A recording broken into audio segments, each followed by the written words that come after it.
El sueño del dragón. Literatura infantil y juvenil. Con Arturo Obregón.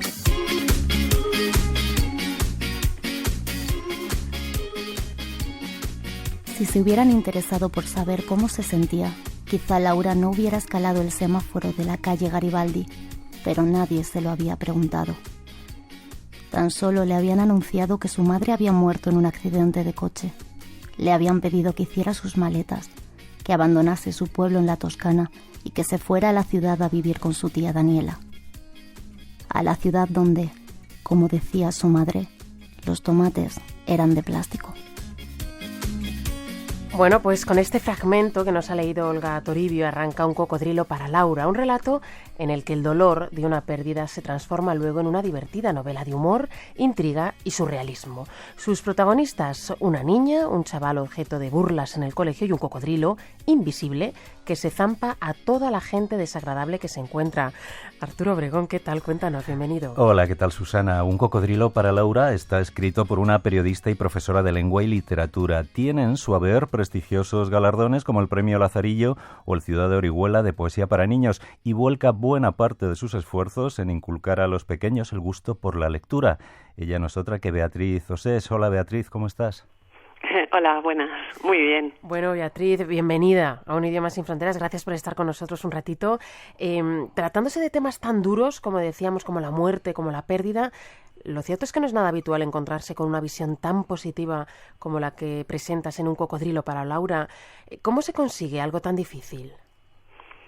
Pues bueno, para mí era un reto. Yo no lo había hecho hasta ahora, hasta esta novela, hasta Un cocodrilo para Laura, pero siempre me había interesado el tema de la muerte y el enfoque que se le podía dar para niños y también para jóvenes, ¿no? Incluso para todas las edades, me atrevería a decir, con el libro. Así que me parece difícil. Y se consigue deseando hablar del tema de otra manera. Yo creo que la clave es buscar una perspectiva diferente para abordar un tema que en teoría a priori puede ser complicado como el de la muerte. Pero me parecía necesario que se hablase.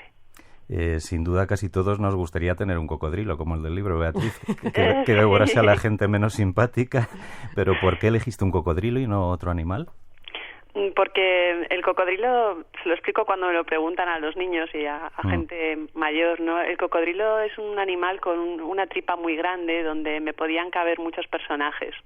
Y por eso elegí al cocodrilo. Y también porque el cocodrilo tiene muchos dientes, ¿no? Es un animal que en teoría pues es voraz, es peligroso, pero me interesaba que el trato, la relación personal que tuviera tanto con Laura como con Ibuki fuera una relación tierna.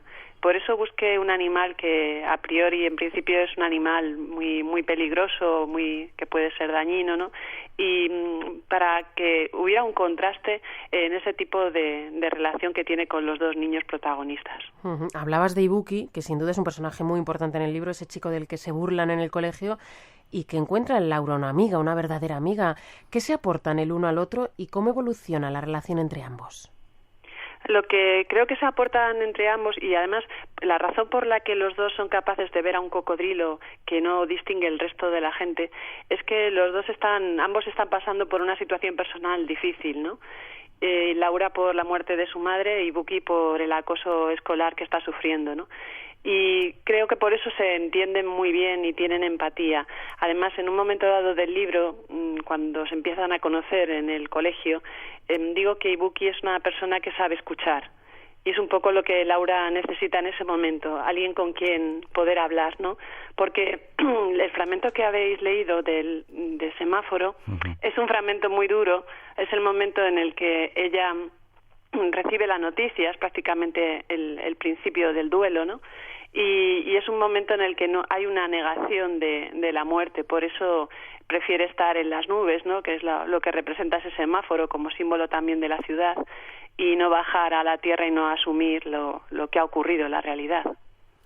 Beatriz, el libro está ambientado en la Toscana y hay que decir que tú tienes una especial conexión con Italia y su cultura, en especial con escritores como Rodari, como Italo Calvino, que por cierto homenajeas con ese fragmento del semáforo.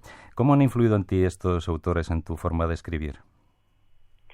Creo que todos los autores que he leído a lo largo de mi vida me han influido a la hora de escribir, pero bueno, en concreto los dos sobre los que me estás preguntando, considero que me han influido y me han aportado mucho en el plano de la creatividad y de la imaginación, que es algo que valoro y que estimo mucho en estos dos autores, ¿no? La posibilidad de introducir los elementos fantásticos dentro de lo cotidiano, de lo real, ¿no? Del día a día. Eso sí que lo tienen ambos, tanto Rodari como Italo Calvino. Bueno, Un cocodrilo para Laura cuenta con unas espléndidas ilustraciones de Miguel Ángel Díaz, con el que ya has trabajado en títulos como El secreto del oso hormiguero o cuentos como Pulgas. ¿Qué te llama más la atención de sus dibujos y cuál es vuestro proceso de trabajo? Nuestro proceso de trabajo ha cambiado mucho a lo largo de los libros, porque ¿Sí? Al principio, lógicamente, yo no lo conocía. Cuando me lo presentaron por primera vez, había sido la elección de la editorial Calandraca para el libro del secreto del oso hormiguero, el primer poemario que hemos compartido. Y después sí que ha habido una clara evolución, porque también ha nacido entre nosotros una buena amistad, ¿no?, con los años. Y por eso cuando me preguntan a la hora de ilustrar el libro de Un cocodrilo para Laura, en qué ilustrador estoy pensando, pues pienso en Miguel Ángel Díaz, porque es una persona que entiende muy bien los textos, es muy buen lector, un buen ilustrador, tiene que ser también un buen lector. Y además lo que le aporta siempre es una dosis de surrealismo, que a mí me interesa mucho, porque los textos que ha ilustrado míos van en esa línea, tanto el poemario como los cuentos como Pulgas o esta novela. Y para otoño seguramente nos embarcamos en otro proyecto, que es un segundo poemario con la editorial Calandraca, que se titula Lo que saben los erizos, y también lo va a ilustrar él. ¡Qué buena pinta! Beatriz, el libro está recomendado para lectores a partir de 10 años, pero también lo pueden disfrutar mucho los padres. Y aquí convendría recordar lo importante que es leer mucho a los niños en voz alta, ¿no es así? Sí, es fundamental leerles bien y leerles con mucho cariño. Yo siempre digo que es mejor leer poco tiempo y muy bien, o poniendo al menos toda la sangre posible en la lectura, a leer más tiempo y con cierta dejadez o pasotismo. Creo que además el momento de la lectura con los niños por la noche en la cama es un momento de vínculo con ellos emocional, y que si nos piden que sigamos leyendo, ¿no?, es porque quieren sobre todo que nos sigamos quedando con ellos, para no quedarse solos en la noche, ¿no?, que es un territorio un poco del miedo también.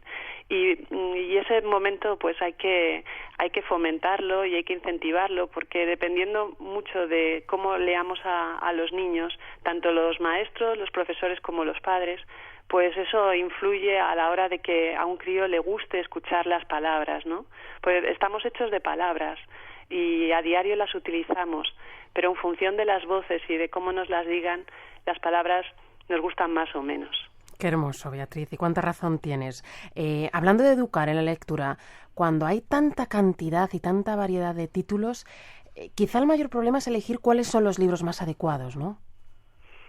Sí, la verdad es que las avalanchas de títulos no lo ponen fácil, ¿no?, tanto a los adultos como a los niños. Es complicado elegir y seleccionar. Yo, cuando voy a una librería, intento buscar aquello que considero que tiene calidad.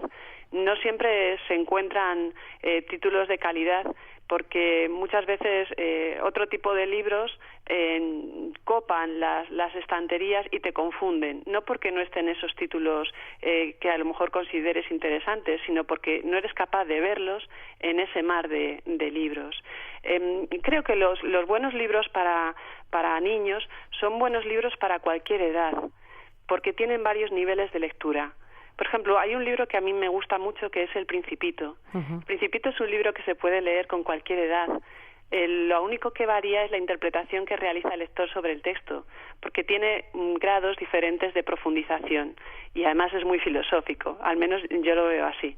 Entonces, lo que intento cuando escribo un libro para niños, porque la gente siempre me pregunta que si es más difícil escribir para niños o para adultos, ¿por qué no escribo para adultos? Yo casi siempre les respondo lo mismo. Yo cuento una historia y lo intento hacer con distintos niveles de de interpretación, para que cuando un niño la lea, la viva, en el caso de Un cocodrilo para Laura, seguramente como una aventura, ¿no? Como un viaje muy alocado, muy surrealista, con un cocodrilo, como bien decís, que se va zampando a los personajes un poco indeseables, ¿no? Y para que un adulto pueda estar viendo ahí el proceso de un duelo, ¿no? Las 4 etapas, las 4 fases hasta la superación o la aceptación de la muerte de un ser querido, ¿no? Y eso es lo que me parece interesante de los libros para niños, que tengan múltiples lecturas y múltiples interpretaciones.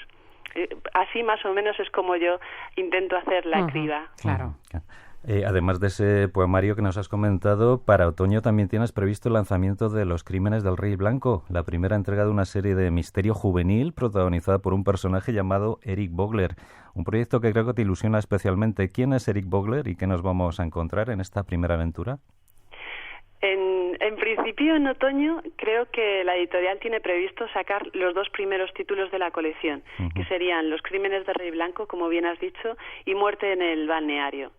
Lo que se van a encontrar ahí es un personaje que es Eric Vogler, el protagonista central de la trilogía, que es un friki, y es un personaje, para mí es el que más cariño he cogido, precisamente porque es un tipo muy peculiar, un maniático del orden, de la limpieza, muy miedoso, muy antihéroe, y que se ve envuelto en parte por su abuela y también por Albert Zimmer, que es el coprotagonista, se ve envuelto en una serie de misterios y de casos de asesinatos que tiene que resolver.